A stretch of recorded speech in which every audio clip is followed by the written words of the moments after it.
اس شخص کا فسانہ عبرت جو خود کو باتدبیر سمجھتا تھا، اس نے ایک حسین عورت کے فتنہ خیز حسن میں اندھا ہو کر اس کے گرد ہوس کا جال پھیلا دیا تھا، لیکن اس کی بدقسمتی تھی کہ وہ عورت کے جذبہ انتقام سے لا علم تھا۔ ایک زخم خوردہ عورت کے انتقام کی کہانی وہ جذبہ انتقام میں آخری حد تک چلی گئی تھی۔ میں نے زور سے بریک لگائی اور جیپ کو ریورس کر کے بازار کی طرف مڑا۔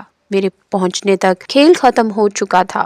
3 نوجوان لڑکے اپنے جیسے ایک نوجوان کو بری طرح مار پیٹ کر رفو چکر ہو چکے تھے۔ میں نے قریب جا کر دیکھا، نوجوان کا سر پھٹا ہوا تھا، چہرہ خون سے تربتر تھا، ایک ہتھیلی پر تیز دھار آلے کا گہرا کٹ تھا اور میرے اندازے کے مطابق اس کا داہنا ٹخنا ٹوٹ چکا تھا۔ یہ واقعہ امرتسر کے ایک بھرے پورے بازار میں ہوا تھا۔ اس بازار میں صاحب ہوٹل کافی مشہور تھا۔ قریبی کالج کے پڑھے لکھے نوجوان اس میں اکثر بیٹھے نظر آتے تھے۔ سر کی طرف بڑے بڑے شیشے لگے ہوئے تھے، ان شیشوں میں سے ہوٹل کے ہال کمرے کا قیمتی فرنیچر اور سرخ قالین پر گھومتے پھرتے باوردی بیرے نظر آتے تھے، لیکن اس وقت شیشے تھے نہ بیرے، اور فرنیچر بھی سارا الٹ پلٹ نظر آتا تھا۔ یہ ساری ابتری اس لڑائی کی وجہ سے پھیلی تھی جو زخمی ہونے والے لڑکے اور دیگر 3 لڑکوں میں ہوئی تھی۔ ہال کی کئی کرسیاں ٹوٹ چکی تھیں، دیوار گرد شیشے ٹوٹ کر سڑک پر بکھرے ہوئے تھے اور بہرے ہراساں پریشان بھاگے پھر رہے تھے۔ مجھے دیکھ کر ہوٹل کا مینیجر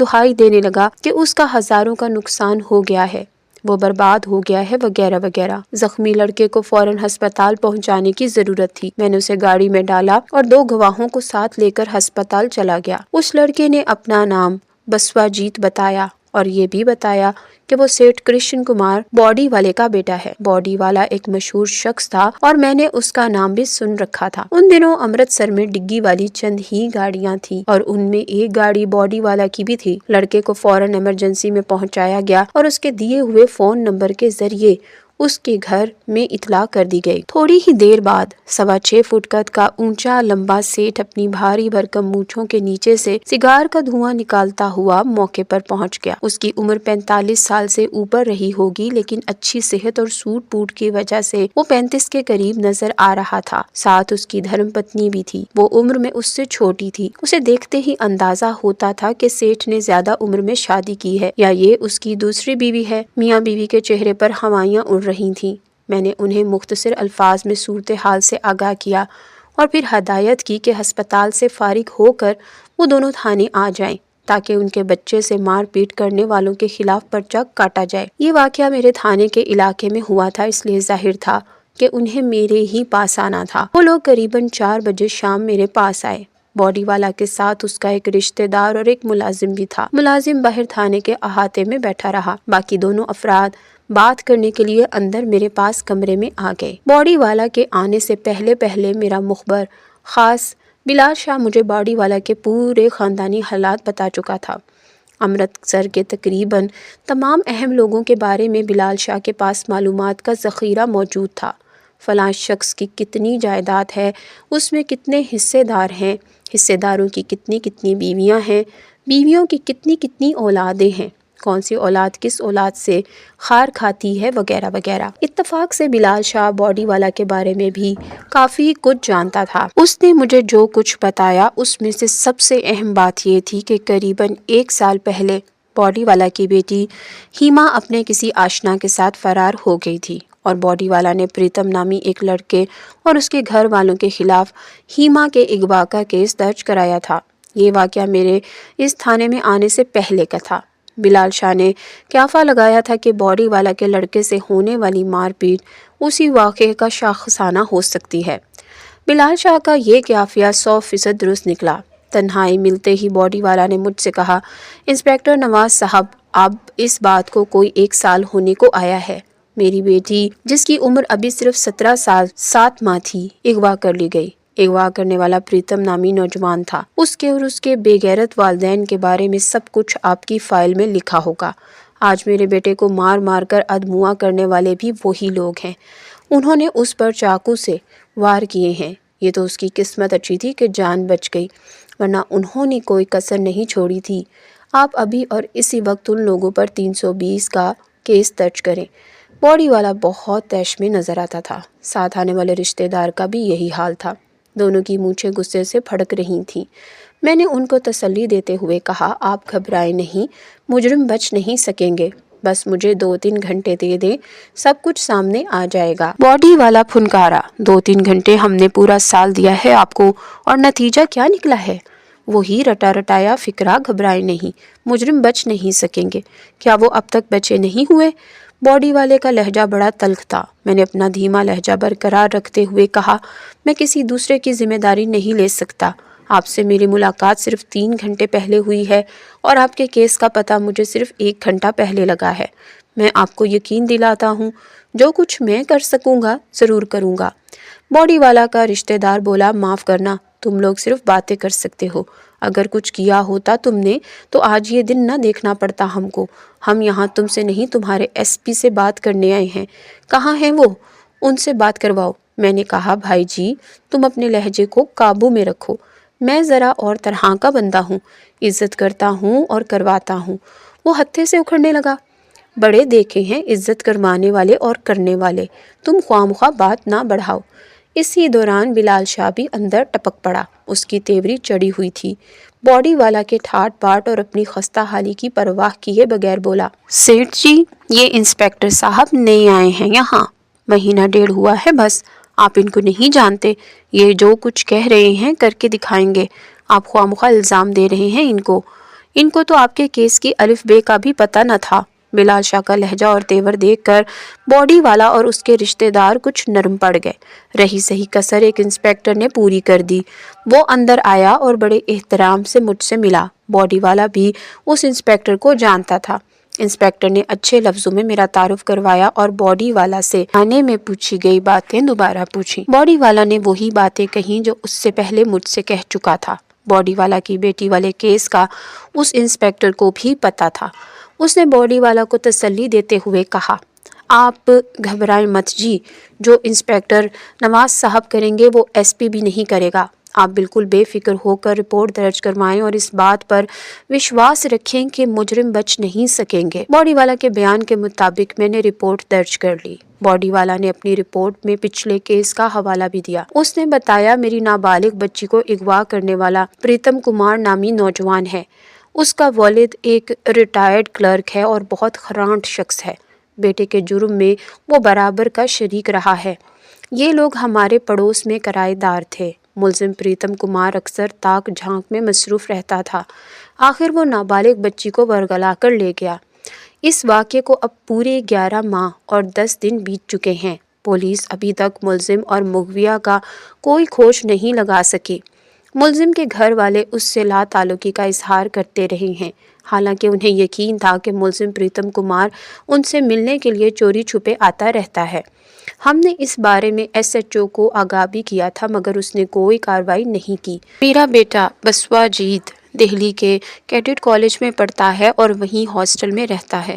ان دنوں وہ امرتسر آیا ہوا ہے۔ آج کسی طرح اسے پتہ چلا کہ ملزم پریتم امرتسر میں ہی ہے اور صاحب ہوٹل میں اپنے چند دوستوں کے ساتھ بیٹھا ہوا ہے۔ جوان خون تھا، اس نے جوش کھانا تھا۔ بسوا جیت موٹر سائیکل لے کر صاحب ہوٹل پہنچ گیا۔ اطلاع بالکل درست نکلی، پریتم کمار وہاں موجود تھا۔ بسوا جیت نے اس کا گریبان پکڑا اور پریتم کمار اپنے ساتھیوں سمیت اس پر ٹوٹ پڑا۔ انہوں نے نہ صرف اس کا پاؤں توڑ دیا بلکہ جان سے مارنے کے لیے اس پر چاقو کے وار کیے۔ یہ وار بسوا جیت نے اپنے ہاتھوں پر روکے۔ قسمت اچھی تھی کہ لوگ جمع ہو گئے اور ملزم بسوا جیت کو نیم جان چھوڑ کر بھاگ گئے۔ مکمل رپورٹ درج کرنے کے بعد میں نے باڈی والا سے ملزم کے والدین کا پتہ پوچھا اور انہیں اس وعدے کے ساتھ رخصت کر دیا کہ آج رات 9 بجے سے پہلے میں خود آ کر انہیں تفتیش سے آگاہ کروں گا۔ باڈی والا کے جاتے ہی میں نے اپنے سب انسپیکٹر فرزند علی کو ہدایت کی اور وہ بھگتاں والا دروازہ سے جا کر ملزم پریتم کے والد اور چچا کو لے کر تھانے آ گیا۔ پریتم کے والد کا نام رام لال تھا۔ وہ سفید سر اور موٹے شیشوں کی اینک والا ریٹائرڈ شخص تھا۔ سفید شلوار قمیض، گلے میں مفلر، پاؤں میں چپل۔ پہلی نظر میں وہ مجھے خرانٹ نظر آیا اور نہ ہی چکر باز۔ اس کے چہرے پر مظلومیت برس رہی تھی۔ یہی حال اس کے بھائی کا تھا۔ میرے دل نے گواہی دی کہ یہ لوگ بے قصور ہیں، کیونکہ اگر یہ بے قصور نہ ہوتے اور انہیں پریتم کے بارے میں کچھ پتہ ہوتا تو یہ ہو ہی نہیں سکتا تھا کہ باڈی والا جیسا با اثر شخص ان سے کچھ اگلوا نہ لیتا۔ وہ تو انہیں حوالات سے باہر ہی نہ آنے دیتا جب تک وہ سب کچھ قبول نہ کر لیتے۔ کرسی پر بیٹھتے بیٹھتے رام لال کی آنکھوں میں آنسو چمکنے لگے۔ اینک اتار کر آنکھیں پونچھتے ہوئے بولا، انسپکٹر صاحب، ہم نردوش ہیں۔ میرا کوئی دوش ہے تو صرف یہ کہ میں پریتم کا باپ ہوں۔ اس دوش کی سزا میں پچھلے 1 برس سے مجھ پر اتنے ظلم توڑے گئے ہیں کہ بیان نہیں کر سکتا۔ اس نے اپنی قمیض کی آستینیں اوپر اٹھا کر سگریٹ کے داغے جانے کے نشان دکھائے، اپنی انگلیاں دکھائیں جن میں سے کئی ایک ٹوٹی ہوئی تھیں۔ اس کے علاوہ بھی تشدد کے کئی نشان اس کے جسم پر موجود تھے۔ وہ بولا، کسی کے ساتھ ظلم زیادتی ہو تو وہ پولیس کے پاس جاتا ہے۔ میں کس کے پاس جاتا اور کیا شکایت کرتا؟ تھانے دار باڈی والا کے خلاف کوئی بات سننے کو تیار نہیں تھا۔ میں نے اسی کمرے میں اسی جگہ کھڑے ہو کر رو رو کر دہائی دی تھی کہ باڈی والا کے آدمی مجھے پکڑ کر لے جاتے ہیں، مارتے پیٹتے ہیں، سگریٹ سے جلاتے ہیں، بجلی لگاتے ہیں۔ میں نے اپنا جلا ہوا جسم بھی دکھایا تھا لیکن کسی نے میری بات پر وشواس نہیں کیا۔ انسپکٹر بولا تھا، بڈھے کا دماغ خراب ہو گیا ہے۔ پھر میرا دماغ ٹھکانے پر لانے کے لیے انسپکٹر صاحب مجھے اور اس بھائی کو پکڑ کر تھانے لے آیا تھا۔ سخت سردی میں انسپکٹر نے ہمیں ننگا کر کے ساری رات الٹا لٹکائے رکھا اور وہ ظلم کیا کہ ہم بیان نہیں کر سکتے۔ وہ ہم سے پریتم کا پتہ پوچھتا تھا، کہتا تھا کہ تم نے پریتم کے ساتھ مل کر باڈی والا کی بیٹی کو اغوا کیا ہے، اب ان دونوں کو کہیں چھپا رکھا ہے۔ 7 روز بعد 500 روپیہ رشوت دے کر اور منتوں واسطوں سے ہماری جان چھوٹی تھی۔ عمر رسیدہ شخص ہچکیوں سے رونے لگا، پھر روتے روتے ہاتھ جوڑ کر بولا، انسپکٹر صاحب، جان نکالنی ہے تو ایک ہی بار نکال لو، یوں تھوڑا تھوڑا کر کے مت مارو، پھانسی پر چڑھا دو مجھے اور میرے گھر والوں کو، اور باڈی والا کا کلیجہ ٹھنڈا کر دو۔ مجھے صاف نظر آ رہا تھا کہ رام لال پر زیادتی ہوئی ہے اور اب بھی ہو رہی ہے۔ جاتے جاتے باڈی والا نے مجھ سے کہا تھا، انسپکٹر وہ بڑا خرانٹ شخص ہے، اس کی باتوں پر نہ جانا، وہ اندر سے شیطان ہے، شیطان۔ مجھے وہ اندر اور باہر کہیں سے بھی شیطان نہیں نظر آیا تھا۔ بہت ہوشیاری اور چلاکی والی بات بھی اس میں نہیں تھی۔ بیٹے سے والدین کی محبت تو قدرتی بات ہے اور ہو سکتا تھا کسی موقع پر اس نے بیٹے کو بچانے کی کوشش کی ہو، لیکن یہ سمجھنا کہ اس نے بیٹے کو کہیں چھپا رکھا ہے صحیح نہیں تھا۔ میں نے اسے تسلی و تشفی دی اور کہا کہ وہ مجھے انسپکٹر نہیں اپنا بیٹا سمجھے اور اس بات کا یقین رکھ کر کہ ہر ممکن اس کی مدد کی جائے گی ہر بات کھول کر بتا دے۔ وہ بولا، انسپکٹر صاحب، میں نے کوئی بات نہیں چھپائی، یہ جو کچھ مجھے معلوم تھا درجنوں مرتبہ پولیس والوں کو بتا چکا ہوں۔ جن دنوں یہ واقعہ ہوا میں نے ایک جنرل اسٹور کھول رکھا تھا، سارا دن وہاں بیٹھتا تھا۔ مجھے اس بدبخت پریتم کے بارے میں کچھ پتہ نہیں تھا کہ کیا کرتا ہے، کہاں جاتا ہے۔ اس نے BSc کا امتحان پاس کر لیا تھا، چند ہفتے ایک پرائیویٹ فرم میں نوکری کی، پھر نوکری چھوٹ گئی اور وہ نئی نوکری کی تلاش میں لگ گیا۔ اس میں ہمت اور لگن تھی۔ مجھے وشواس تھا کہ مجھے اس کے لیے کسی کے سامنے ہاتھ نہیں پھیلانے پڑیں گے، کہیں نہ کہیں سے روزگار ڈھونڈ ہی لے گا وہ۔ لیکن پھر کہیں سے باڈی والا کی بیٹی ٹپک پڑی۔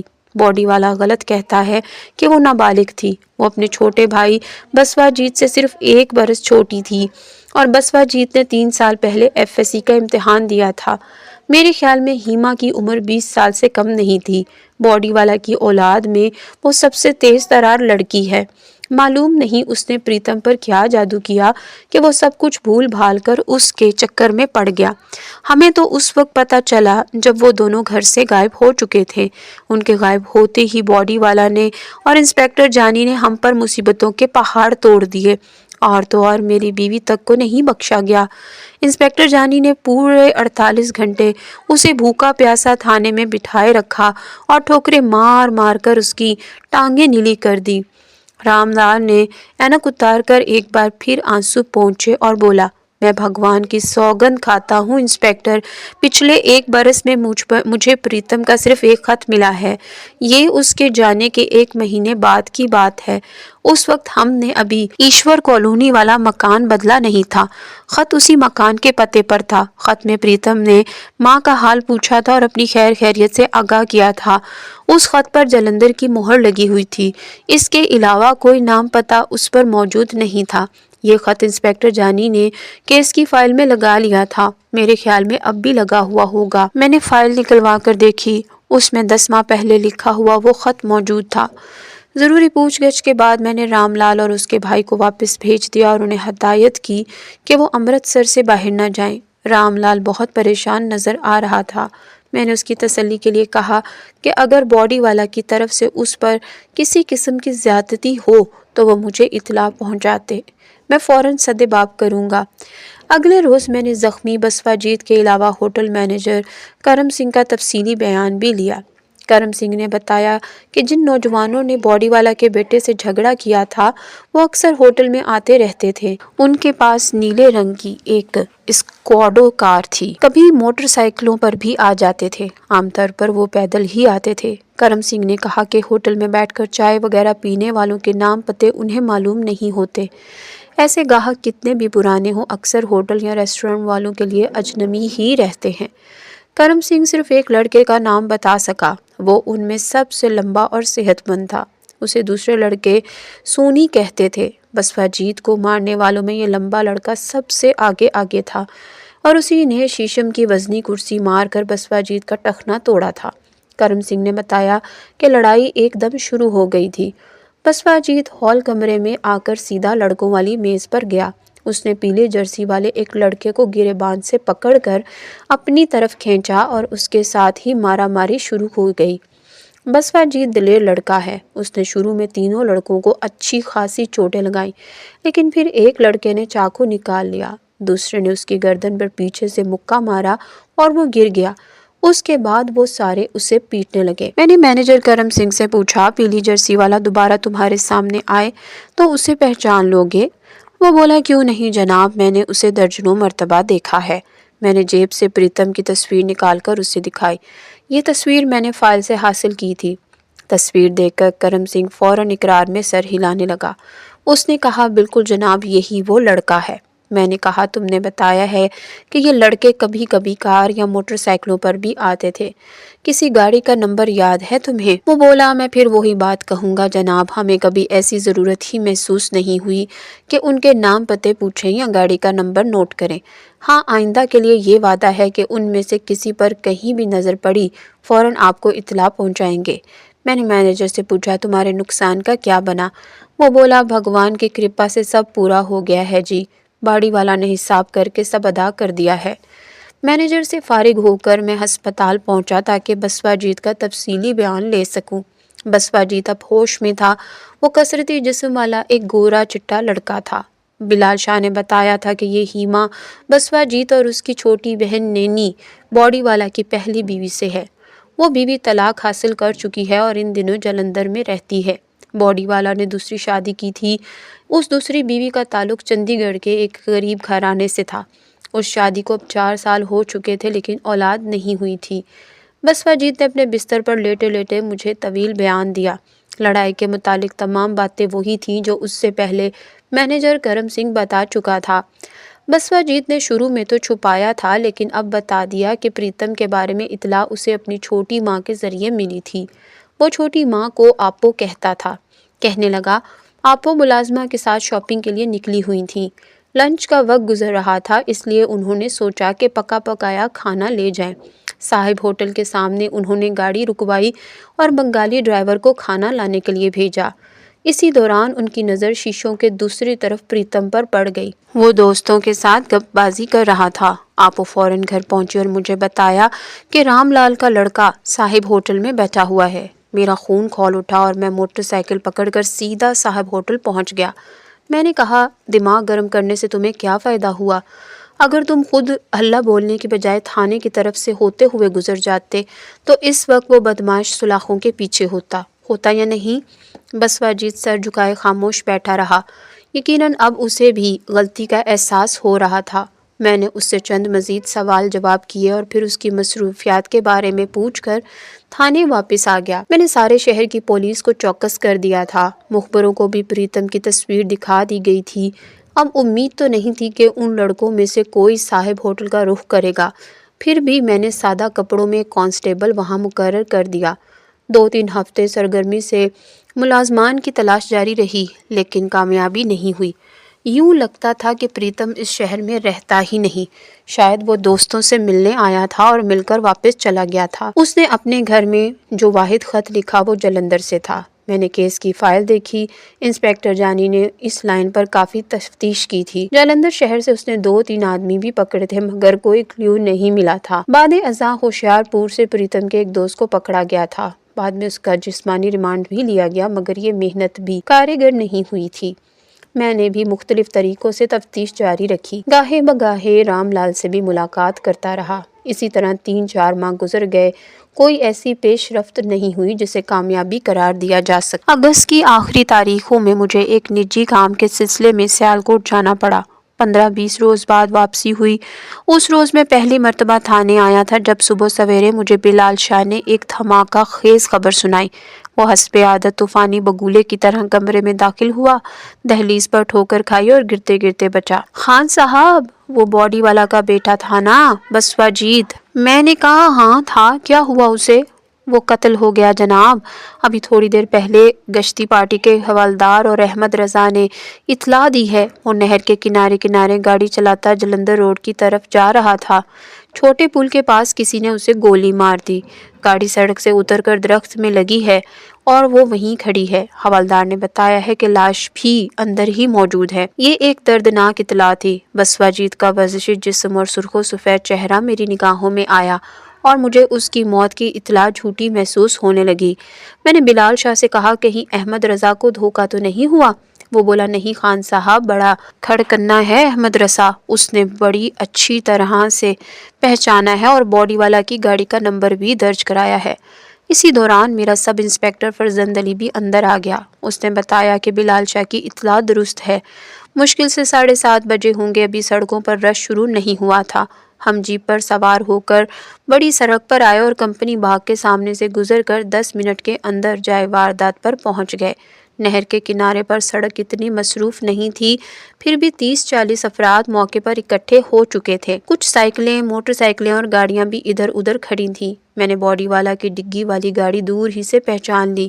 وہ پختہ سڑک پر 20-30 گز لہرانے کے بعد کچے میں اتری تھی اور ایک کیکر سے ٹکرا گئی تھی۔ گاڑی کو زیادہ نقصان نہیں پہنچا تھا، صرف بونٹ ٹیڑھا ہوا تھا یا سائیڈ کا شیشہ ٹوٹا ہوا تھا۔ حوالدار اور اس کے عملے نے گاڑی کو گھیرے میں لے رکھا تھا۔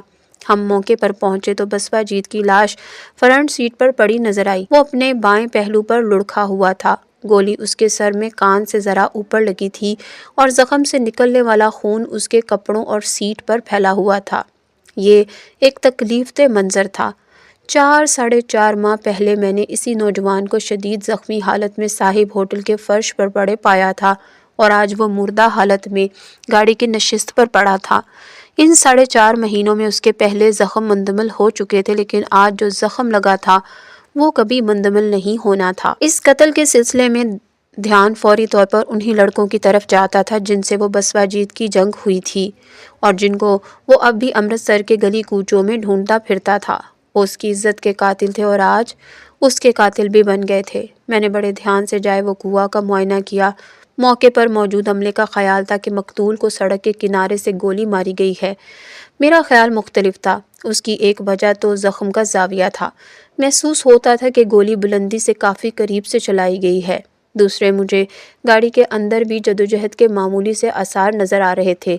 پچھلی سیٹ پر مٹی لگی ہوئی تھی، ایک سیٹ کا غلاف سرکا ہوا تھا اور عقب نما آئینہ ٹیڑھا نظر آ رہا تھا۔ یہ عین ممکن تھا کہ قاتل گاڑی کے اندر ہی ہو، چلتی گاڑی میں دونوں نے ہاتھا پائی کی ہو اور گاڑی درخت سے ٹکرا گئی ہو۔ بعد ازاں قاتل یا قاتلوں نے بسوا جیت کو گولی ماری ہو اور بھاگ نکلے ہوں۔ جب ہم لاش کو ایمبولینس میں ڈال رہے تھے، باڈی والا خود بھی موقع پر پہنچ گیا۔ اس کی سرخ آنکھوں سے لگاتار آنسو گر رہے تھے اور چہرہ برسوں کا بیمار دکھائی دیتا تھا۔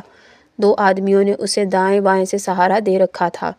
اس نے بیٹے کا چہرہ دیکھا اور بے ہوش ہوتے ہوتے بچا۔ واقعی اس پر مصیبتوں کے پہاڑ ٹوٹ رہے تھے۔ پتہ نہیں کن کرموں کا پھل تھا۔ پہلے اس کی جوان بیٹی گھر سے غائب ہوئی، اب اکلوتا بیٹا زندگی سے ہاتھ دھو بیٹھا تھا۔ وہ لڑکھڑاتا ہوا گاڑی میں جا بیٹھا اور پچھلی سیٹ پر راکھ کے پہاڑ کی طرح ڈھیر ہو گیا۔ اس موقع پر پریتم کے والد اور چچا کو حراست میں لینا ضروری تھا، تفتیش کے لیے بھی اور ان کی حفاظت کے لیے بھی۔ این ممکن تھا کہ باڈی والا کی فیملی کا کوئی شخص جوش انتقام میں اس کو نقصان پہنچاتا۔ ان کو پکڑ کر تھانے لایا گیا۔ وہ دونوں ایک بار پھر زاروں قطار رو رہے تھے اور بڑی بڑی قسمیں کھا رہے تھے کہ انہیں کچھ پتہ نہیں یہ کیا ہو رہا ہے۔ رام لال نے کہا، انسپکٹر صاحب، میری بیوی ہسپتال میں ہے، اس کی حالت بڑی خراب ہے، اسے کچھ پتہ نہیں چلنا چاہیے ورنہ وہ زندہ نہیں بچے گی۔ میں نے رام لال کو تسلی دی کہ اس کی گرفتاری کے بارے میں مریضہ کو خبر نہیں ہوگی۔ بسوا جیت کی لاش پوسٹ مارٹم کے لیے بھیجی جا چکی تھی۔ دوپہر کے بعد بسوا جیت کے غمزدہ باپ کا بیان قلم بند کرنے اس کی کوٹھی واقعہ ایشور کالونی پہنچا۔ باڈی والا صدمے سے نڈھال ایک صوفے پر نیم جان پڑا تھا۔ اس نے بتایا، میں روزانہ صبح سیر کے لیے کمپنی باغ جاتا ہوں، لیکن رات کو بسوا نے مجھ سے کہا، پاپا صبح مجھے گاڑی چاہیے۔ میں نے کہا ٹھیک ہے لے جانا۔ وہ گڈ نائٹ کر کے چلا گیا۔ بس یہ اس کی آخری گڈ نائٹ تھی۔ صبح 5 بجے کے قریب میں نے اپنے بیڈ روم میں گاڑی سٹارٹ ہونے کی آواز سنی۔ میں اٹھ کر باہر لان میں ٹہلنے کے لیے آ گیا۔ بسوا اس وقت تک جا چکا تھا۔ 7:30 بجے کے قریب فون آ گیا کہ بسوا کا ایکسیڈنٹ ہو گیا ہے۔ میں نے گھر کے ملازموں سے بھی بیانات لیے۔ بسوا جیت جس وقت گھر سے گیا، ایک خانسامہ کے سوا سب ملازم سو رہے تھے۔ چوکیدار چھٹی پر تھا۔ خانسامہ نے بتایا کہ اس نے چھوٹے مالک کو گاڑی لے جاتے تو نہیں دیکھا، لیکن 5 بجے کے قریب گاڑی کی آواز ضرور سنی تھی۔ اس نے یہ سوچا کہ شاید بڑے مالک سیر کے لیے جا رہے ہیں۔ وہ نماز پڑھنے میں مصروف تھا، اس لیے گیٹ کھولنے اور بند کرنے نہیں جا سکا۔ میں نے باڈی والا کی دوسری بیوی کا بیان بھی لیا۔ وہ درمیانے قد کاٹ کی خوبصورت عورت تھی، بلکہ اسے لڑکی کہنا چاہیے۔ اس کا نام شاردا تھا۔ رو رو کر اس کی آنکھیں بھی سوجی ہوئی تھیں۔ اس نے بتایا کہ رات تک بسوا جیت بالکل حشاش بشاش اور مطمئن تھا۔ اس نے صبح سویرے اپنے کسی دوست سے ملنے کے لیے جانا تھا اور اسی لیے اپنے پاپا سے گاڑی لے کر گیا تھا۔ شاردا نے یہ بھی بتایا کہ صاحب ہوٹل والے واقعے کے بعد پریتم یا اس کے دوستوں سے بسوا جیت کی میٹ بھیڑ پھر نہیں ہوئی۔ کم از کم شاردا کو اس بارے میں معلوم نہیں ہے۔ ویسے بھی زخمی ٹانگ کی وجہ سے بسوا جیت نے پچھلی 4 ماہ گھر میں ہی بند ہو کر گزارے تھے۔ اگلے روز صبح کو جوان مرگ بسوا جیت کی ارتھی جلائی گئی اور اسی روز شام کو اس کی پوسٹ مارٹم رپورٹ مل گئی۔ بسوا جیت کی موت دماغ میں گولی لگنے سے ہوئی تھی۔ پولیس سرجن نے میرے اس اندازے کی تصدیق کی تھی کہ گولی گاڑی کے اندر سے ہی چلائی گئی ہے۔ گولی کے سر میں گھسنے کا زاویہ بھی ایسا تھا جس سے اس اندازے کی تصدیق ہوتی تھی۔ متوفی کے جسم پر معمولی جدوجہد کے آثار بھی تھے۔ رپورٹ کا سب سے اہم نقطہ یہ تھا کہ ایک ہاتھ کی انگلیوں سے چند انسانی بال ملے تھے۔ یہ بال کسی ادھیڑ عمر شخص کے تھے۔ ایسے ہی چند بال متوفی کے لباس پر بھی تھے۔ بالوں کو تفصیلی معائنے کے لیے لاہور بھجوا دیا گیا تھا۔ یہ بہت خاص پوائنٹ تھا۔ ہمارا شبہ اب تک انہی لڑکوں پر تھا جو اس سے پہلے بسوا جیت کو قتل کرنے کی کوشش کر چکے تھے، مگر رپورٹ بتا رہی تھی کہ مرنے سے پہلے بسوا جیت کی کسی ادھیڑ عمر شخص سے ہاتھا پائی ہوئی ہے۔ یہ ادھیڑ عمر کون ہو سکتا تھا؟ تفتیش کے اس مرحلے میں یقین سے کچھ بھی نہیں کہا جا سکتا تھا۔ یہ بھی ممکن تھا کہ یہ کار چھپنے کی سیدھی سادی واردات ہو۔ کوئی شخص بسوا جیت سے لفٹ لے کر گاڑی میں سوار ہو گیا ہو اور بعد میں اس پر پستول تان لیا ہو، اور یہ بھی امکان موجود تھا کہ اس واردات کا تعلق کسی ایسے معاملے سے ہو جو اب تک ہماری نظروں سے اوجھل تھا۔ بسوا جیت دہلی میں پڑھتا تھا اور وہیں ہاسٹل میں رہتا تھا۔ نوجوان جہاں رہتے ہیں وہاں کئی کہانیاں بھی بنا لیتے ہیں۔ ممکن تھا کہ کوئی ایسی ہی کہانی بسوا جیت کے لیے جان لیوا ثابت ہو گئی ہو۔ پھر یہ کوئی گھریلو تنازع بھی ہو سکتا تھا۔ حیادار شخص جب دوسری شادی کرتا ہے تو بیوی کے ساتھ ہی جھگڑے بھی گھر میں داخل ہو جاتے ہیں۔ مجھے ان تمام راستوں پر تفتیش کرنی تھی تاکہ ٹھیک راستہ اختیار کر کے سچ تک پہنچا جا سکے۔ میں نے اپنے سب انسپکٹر فرزند علی کو ضروری ہدایات دے کر دہلی روانہ کر دیا تاکہ وہ بسوا جیت کے کالج سے اس کے بارے میں معلومات حاصل کرے اور اس کے دوستوں سے مل جل کر اس کے پرائیویٹ حالات کا پتہ چلائے۔ بلال شاہ کے ذمے میں نے یہ کام لگایا کہ وہ باڈی والا کے گھریلو حالات کو کھوج لگائے اور اگر کوئی جائیداد وغیرہ کی الجھن ہے تو اس کی تفصیلات معلوم کرے۔ تیسری جانب پریتم اور اس کے دوستوں کی تلاش بھی نئے جوش و خروش سے شروع کر دی گئی تھی۔ مجھے امید تھی کہ ایک ہفتے کے اندر اندر اس بھاگ دوڑ کا کوئی نتیجہ سامنے آ جائے گا۔ وہ ستمبر کی آخری تاریخیں تھیں۔ موسم بدل رہا تھا۔ میں اپنے دفتر سے نکلا اور باہر برآمدے میں آ کر بیٹھ گیا۔ گھر سے ناشتہ کیے بغیر نکل آیا تھا، اس لیے بھوک لگ رہی تھی۔ سوچا آج بلال شاہ والا ناشتہ ہی کر لیا جائے۔ وہ دہی کی میٹھی لسی کے ساتھ گرما گرم کلچے کھاتا تھا۔ میں نے ہمیشہ اس ناشتے کو مخالفت کی تھی، لیکن کبھی کبھار دل میں آتا تھا کہ ایک بار دیکھا تو جائے، کیا سواد ہے۔ میں نے سنتری سے کہا اور وہ میرے اور ASI کے لیے لسی اور کلچے لے آیا۔ 6 کلچے تھے اور ایک بڑا جگ لسی کا۔ وہ جو کسی نے کہا ہے کہ شیطان کو یاد کرو تو شیطان حاضر ہو جاتا ہے۔ ابھی سنتری نے ناشتہ میز پر رکھا ہی تھا کہ مین گیٹ کے پاس بلال شاہ کی آواز سنائی دی۔ ناشتہ سخت خطرے میں تھا، نہ اس سے ہمارا کچھ بننا تھا اور نہ ہی بلال شاہ کا، بلکہ اس کی تو داڑھ بھی گیلی نہیں ہونی تھی۔ میں نے سنتری کو اشارہ کیا اور وہ فوراً ناشتہ سمیٹ کر رجسٹرار کے کمرے میں رکھ آیا۔ بلال شاہ نے آ کر سلام دعا کی اور کرسی پر بیٹھتے ہی ناک سکوڑنے لگا۔ کیا بات ہے؟ میں نے پوچھا۔ کہیں سے کلچوں کی خوشبو آ رہی ہے، اس نے اعلان کیا۔ خوشبو؟ مجھے تو نہیں آ رہی۔ نہیں جی آ رہی ہے، میں شرط لگا سکتا ہوں۔ بھئی کلچے کون کھائے گا یہاں؟ میں نے اس کی تسلی کرائی۔ میں نے تو آج تک نہیں کھائے، اور کون لا سکتا ہے کلچے؟ وہ بو بلی کتے کی طرح ناک سے سوں سوں کرتا اٹھ کھڑا ہوا۔ بڑی تیز ناک تھی کمبخت کی۔ سیدھا رجسٹرار کے کمرے میں گھسا اور چند ہی سیکنڈ بعد وہاں سے لسی کلچے لے کر برآمد ہو گیا۔ بٹنوں جیسی آنکھیں خوشی سے چمک رہی تھیں۔ میں نے کہا تھا نا آپ سے، وہ سینہ پھلا کر بولا۔ میں جانتا ہوں یہ سب حوالدار کنگن سنگھ کا کام ہے، بڑا پیٹو رام ہے وہ، وہاں صندوقوں کے پیچھے چھپا رکھا تھا سب کچھ۔ اس نے تیز نظروں سے ادھر ادھر دیکھا اور بولا، اب کہاں گیا ہوا ہے؟ کہیں آپ نے تو نہیں بھیجا؟ میں نے ٹھنڈی سانس لے کر نفی میں سر ہلایا۔ بلال شاہ نے شیطانی نظروں سے کلچوں کو گھورا اور دست درازی شروع کر دی۔ ایک پورا کلچا اس کے 2 نوالوں کی مار تھا، اور لسی پینے کے لیے تو وہ گلاس استعمال ہی نہیں کرتا تھا۔ بس جگ اٹھایا اور 2 گھونٹوں میں آدھا کر دیا۔ مجھے دعوت دینے کی اس نے ضرورت ہی نہیں سمجھی۔ وہ جانتا تھا کہ میں کلچے نہیں کھاتا، اور اگر کھاتا بھی ہوتا تو ایسے موقعوں پر بلال شاہ کان آنکھیں سب کچھ بند کر لیتا تھا، صرف منہ کھلا رہتا تھا۔ ناشتے کو چاروں شانے چت کرنے کے بعد بلال شاہ نے فاتحانہ نظروں سے مجھے دیکھا اور ایک مخمور ڈکار لے کر کرسی کی پشت سے ٹیک لگا لی۔ جگ اور گلاس وہ پہلے ہی میز کے نیچے کھسکا چکا تھا۔ شرارتی لہجے میں بولا، کنگن سنگھ کو پتہ نہیں چلنا چاہیے جی۔ نہیں چلے گا۔ میں نے بیزاری سے کہا، تم بتاؤ کیا رپورٹ لائے ہو؟ کیسی رپورٹ؟ اس نے حیرانی سے کہا۔ جی چاہا جوتا اتار کر اس کے سر پر ماروں۔ 4 روز پہلے میں نے اس کی ذمہ داری لگائی تھی کہ وہ باڈی والا کے نوکروں سے سنگن لے، اور آج وہ کہہ رہا تھا کہ کیسی رپورٹ؟ میں نے لہجے کو نرم رکھتے ہوئے کہا، بھائی میرے وہی رپورٹ جو تم لینے کے لیے گئے تھے۔ اچھا۔ اس نے رانوں پر ہاتھ مارا۔ میرا دھیان کسی اور طرف چلا گیا تھا۔ گھر والی آج کل پھر اچار وغیرہ کھا رہی ہے نا؟ میں نے کہا، بھاڑ میں جائے تمہارا اچار، مجھے باڈی والا کے بارے میں بتاؤ۔ بلال شاہ نے سگریٹ سلگا کر 2 گہرے کش لیے اور آہستہ آہستہ اس کے لمبے چوڑے چہرے پر سوچ کے سائے لہرانے لگے۔ بلال شاہ کو سوچتے دیکھ کر ایسے ہی لگتا تھا جیسے کوئی بیل الجبرے کے مشکل سوال پر غور کر رہا ہو۔ وہ دھیمے لہجے میں بولا، خان صاحب، باڈی والا کا خانسامہ رمضان علی بڑا ہی گڈ آدمی ہے، میں نے اس سے جان پہچان پیدا کر لی ہے۔ ادھر ریلوے لائن کے پار کچی آبادی میں رہائش ہے اس کی، ویسے وہ خود باڈی والا کے گھر میں ہی رہتا ہے۔ میں نے اسے بتایا ہے کہ میں خود بھی خانسامہ رہا ہوں اور کئی اونچے گھرانوں میں کام کرنے کے علاوہ گجرات میں اپنا ہوٹل بھی چلاتا رہا ہوں۔ کھانے تو مجھے سارے ہی پکانے آتے ہیں۔ رمضان علی کو میری کسی بات پر شک نہیں ہوا۔ وہ مجھ سے بڑا بے تکلف ہو گیا ہے اور کھل کر باتیں کرنے لگا ہے۔ باڈی والا کے بارے میں بھی اس نے مجھے کئی باتیں بتائی ہیں۔ کل باتوں باتوں میں رمضان علی نے مجھے ایک عجیب بات بتائی ہے۔ وہ کہتا ہے کہ قتل کے روز جب صبح سویرے گاڑی کوٹھی سے گئی تو وہ جاگ رہا تھا اور اپنے کوارٹر میں نماز پڑھ رہا تھا۔ یہ بات اس نے اپنے بیان میں بھی بتائی ہے۔ اس کا کہنا ہے کہ اسے شک ہے کہ اس وقت گاڑی چھوٹے صاحب نہیں بڑے صاحب لے کر گئے تھے۔ اپنے اس شک کی وجہ وہ گاڑی کے سٹارٹ ہونے کی آواز بتاتا ہے۔ وہ کہتا ہے کہ اتنا عرصہ اس گھر میں ملازم رہنے کے بعد وہ اپنے مالکوں کی کئی چھوٹی بڑی عادتیں جان چکا ہے۔ اسے معلوم ہے کہ بڑے مالک صاحب صبح گاڑی سٹارٹ کرتے ہیں تو انجن 1.5-2 منٹ بالکل دھیمی آواز میں چلتا رہتا ہے۔ اس کے بعد وہ 2 یا 3 مرتبہ زور سے ریس دیتے ہیں اور مین گیٹ سے نکلتے وقت ہارن بالکل نہیں بجاتے۔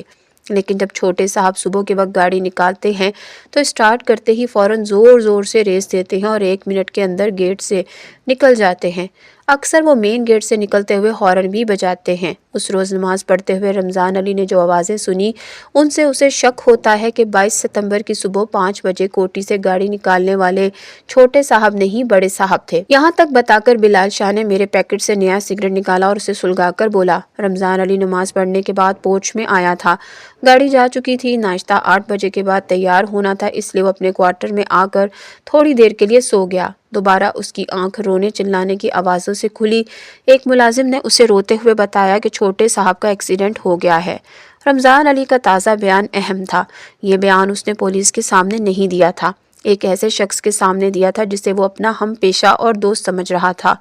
بلال شاہ نے سلسلہ کلام جوڑتے ہوئے کہا، رمضان علی نے باڈی والا کے گھریلو حالات ویسے تو پرسکون ہی بتائے ہیں، لیکن ایک خاص بات کا ذکر اس نے ضرور کیا ہے۔ اس نے کہا ہے کہ 21 ستمبر کی رات، یعنی جس رات کی صبح بسوا جیت قتل ہوا، 9 بجے کے قریب کوٹھی کی بالائی منزل سے باڈی والا کے بہت زور سے بولنے کی آواز آئی تھی۔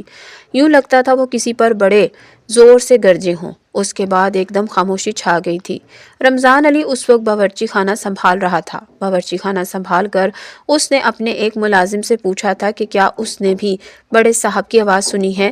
اس نے انکار میں جواب دیا تھا۔ بعد میں رمضان علی عشاء کی نماز پڑھنے کے بعد سو گیا۔ رمضان علی کا کہنا ہے کہ بڑے صاحب کی وہ ڈانٹ چھوٹے صاحب کو پڑی ہوگی۔ بلال شاہ کی اس رپورٹ سے تفتیش کو آگے بڑھانے میں بہت مدد مل سکتی تھی۔ کچھ دیر بعد بلال شاہ تو سونے کے لیے اپنے گھر چلا گیا اور میں خالی پیٹ کمرے میں ٹہل ٹہل کر اس کیس کی گتھیاں سلجھانے لگا۔ مجھے رہ رہ کر ان بالوں کا خیال بھی آ رہا تھا جو مقتول کی انگلیوں سے نکلے تھے اور جن کے بارے میں پولیس سرجن کا ابتدائی اندازہ یہ تھا کہ وہ کسی ادھیڑ عمر شخص کے ہیں۔ میرے ذہن میں یہ حیرت ناک سوال ابھرنے لگا کہ کہیں ایسا تو نہیں کہ باڈی والا کا اکلوتا بیٹا خود اس کے اپنے ہاتھوں ہی قتل ہو گیا ہو۔ یہ بات ویسے تو ناممکن نظر آتی تھی، لیکن تفتیش کے دوران کسی چیز کو بھی ناممکن نہیں سمجھا جاتا۔ تاریکی کے پردے میں سے کوئی چیز بھی سامنے آ سکتی تھی۔ ممکن تھا کہ اندرون خانہ باڈی والا اور اس کے بیٹے میں کچھ ایسے شدید اختلافات پیدا ہو چکے ہوں جو بڑھتے بڑھتے اس قتل کا سبب بن گئے ہوں۔ اگر واقعی کوئی ایسا واقعہ رونما ہوا تھا تو ہمیں اس کی تہہ تک پہنچانے کے لیے ایک راستہ موجود تھا۔ مقتول کے پاس سے برآمد ہونے والے بالوں کا موازنہ باڈی والا کے بالوں سے کیا جا سکتا تھا۔ مجھے یاد آیا کہ باڈی والا کے بال بھی سفید مائل ہیں اور ان کی لمبائی کم و بیش اتنی ہے جتنی پولیس سرجن اور ایگزامینر کی رپورٹ میں لکھی ہے۔ یہ کیس اب ایک بالکل نیا رخ اختیار کر رہا تھا۔ اگر رمضان علی کا بیان درست تھا اور وقوع کے روز صبح 5 بجے بسوا جیت کی بجائے باڈی والا خود گاڑی لے کر گیا تھا تو اسے کیا ضرورت تھی یہ بات چھپانے کی اور یہ کہنے کی کہ اسے بیٹے کی موت کا علم گھر میں بیٹھے ہوا ہے۔ اس وقت گیٹ پر چوکیدار بھی موجود نہیں تھا۔ کہیں ایسا تو نہیں تھا کہ چوکیدار کو کسی منصوبے کے تحت چھٹی پر بھیجا گیا ہو، یا اور اس طرح کے کئی سوال میرے ذہن میں ابھر رہے تھے۔ میرے پاس سب سے اہم سراغ اس وقت وہ بال تھے جو تجزیے کے لیے لاہور کی لیبارٹری میں تھے۔ ان بالوں کا موازنہ باڈی والا کے بالوں سے کر کے بات کی تہہ تک پہنچا جا سکتا تھا۔ اب مسئلہ باڈی والا کے بالوں کا تھا۔ میں یہ بال اس طرح حاصل کرنا چاہتا تھا کہ باڈی والا کو کسی طرح کا شبہ نہ ہو، لیکن یہ کام کافی مشکل تھا۔ لہٰذا میں ایک روز باڈی والا کے دفتر واقع جلندھر روڈ پہنچا۔